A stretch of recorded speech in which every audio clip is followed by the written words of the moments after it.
Okay. Thank you. Okay. Hi, everyone. We are Team Stackles, and we simplify the Web3 coordination experience. We are all in Web3 space, and we have seen, we know that Web3 is the future. I really believe that. But let's be honest, how is it like to contribute to a Web3 project? I'm in this space since 2021, and as a contributor myself, I have struggled with confusing UX, link clutter. I'm always trying to bookmark all the important links in separate folders in my Chrome browser, but it's not very organized and definitely not the user experience I'm looking for. Trust me, I'm trying very hard not to get scammed because even some of the OGs in this space have gotten into those traps. Honestly, I do not know what to trust and what not to trust. Onboarding is bad. People cannot navigate, and there's an actual financial risk of losing money. For example, Cardano community may be using Discord, Twitter, Telegram, GitHub, Notion, a link to mint a token, and several other tools and links. How can I know which one is legit? As a member of Cardano, is there a reliable single source of truth for me? We have experienced these pain points and have spoken to community members to develop a solution, which is a trustable UI that allows you to find all the tools and organizations such as Cardano uses.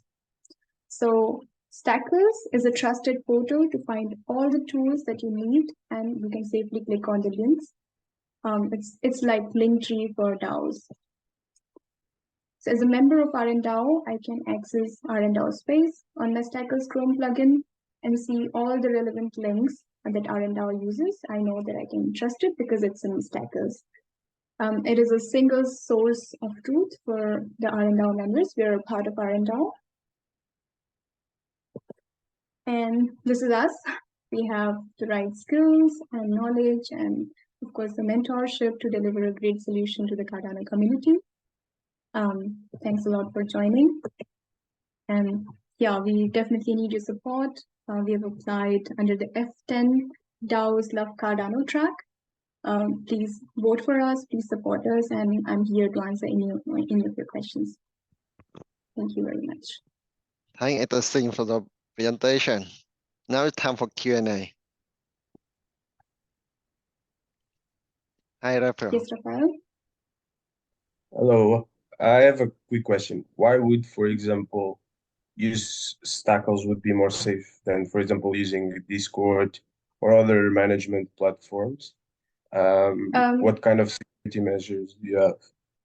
Yeah, so we do have different access levels on Discord, and even like most of the DAOs and communities use Discord, and you've seen that there are several scam links, and we have to be careful not to click on some of the links to avoid being scammed.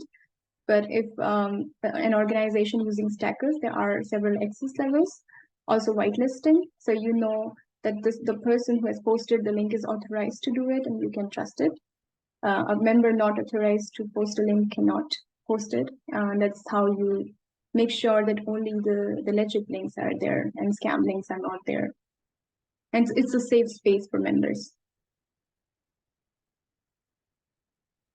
I hope I could answer your question. Yeah, but for example, in Discord, we have sometimes like a lot of people that just get like the Discords get hacked because the people who have the permissions get hacked. Can that happen with Stackles as well? So we are having a lot of security measures to make sure that only the authorized people are there, and there are tools to make sure that an unauthorized person does not get access. And yeah, we are working on these security measures. All right. So sorry, can I buttress more on that? Yeah, sure. Yeah. So yes, I'm Osinachi Patrick. I'm currently managing the Stackles project as a product lead and a designer. So we have different access levels, like Hector rightly stated, and we use token gating. So for instance, a member of a DAO in Cardano wants to join a particular DAO within Cardano, and there is an access requirement for that DAO. So let's say you must have say 20 other before you can participate in this particular activity that's accessing the links within that DAO. So we set token gating requirements, say a member with 20 other should only have view access to this board.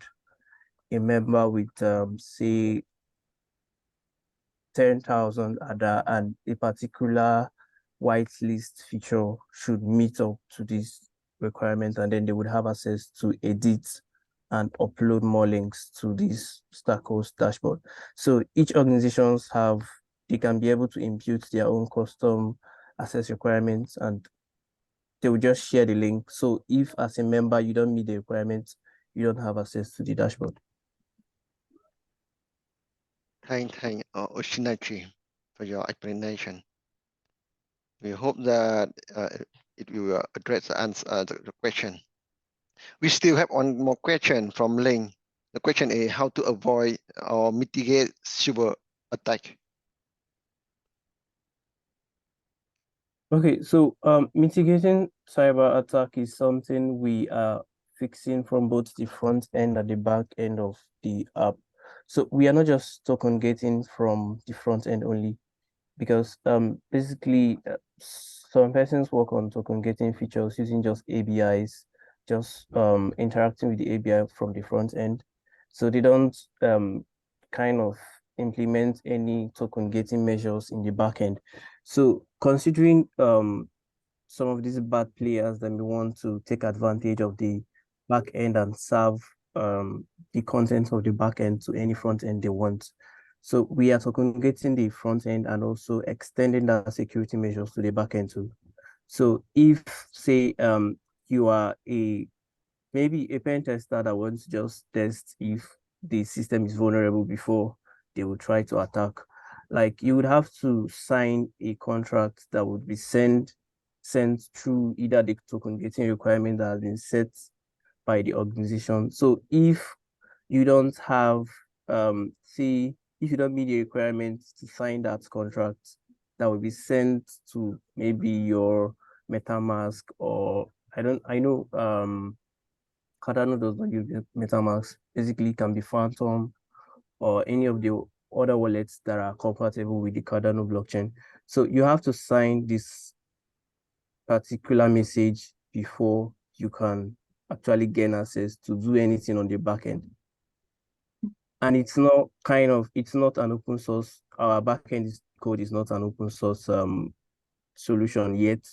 So, but we may just roll out some open APIs later in the future to make sure that other people that would want to build something similar to Stackles would also implement that. So yes, that's how we are handling any sort of cyber attack. Thank you, Oshinachi. Thank you very much for your presentation.